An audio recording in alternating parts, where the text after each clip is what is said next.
I'm Dr. Greg Smith, and we were here this morning at Baptist Medical Center, Nassau, to talk to a collection of people about shoulder problems, what to worry about, signs and symptoms, and treatment, how to help people get better. The key points of treatment that I try to impress upon people is that often simply things they can do on their own can help them. Anti-inflammatories have a role here, but also physical therapy. There's a variety of treatments we can do through physical therapy that can be beneficial. Strengthening is also very, very important. And then of course there's the medical things that we can provide for them in the office. One of the most common things as well for someone to hurt is a rotator cuff tear. Kobe Bryant, he tore his cuff several years ago.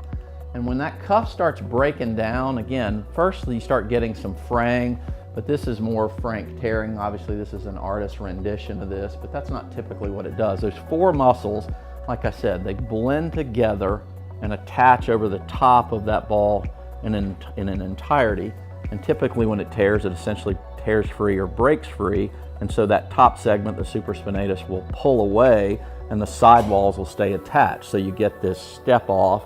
And so that's something we usually have to bring back over. And if you look at this picture here on the top, another surgical photo, very easy, I hope, at least after all of this, that it's easy to see. So here's the ball below. This is the footprint, we call it the attachment point, and that rotator cuff has pulled itself away. So to fix this, we have to go and secure it, put stitches, and basically sew, anchor that thing back down. Obviously I make that sound very simple, but that's kind of what it is. So, another common cause of pain in the shoulder is the labrum. The labrum, again, is that cartilage rim that surrounds the ball and socket.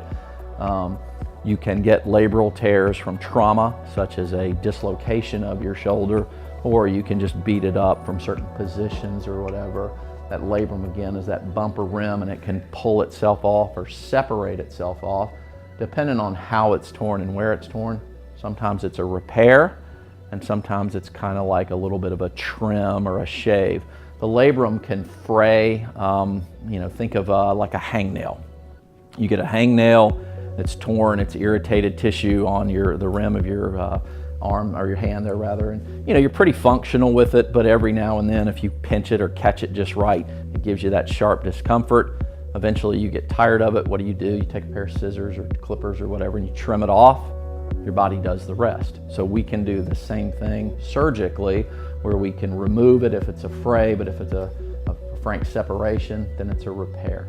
And so for people that need us, I'm Dr. Gregory Smith, and I'm at the Nassau campus, the Jacksonville Orthopedic Institute, or any of our JOI facilities across Jacksonville. We also have our own rehab facilities to help people, or they can go on our JOI website.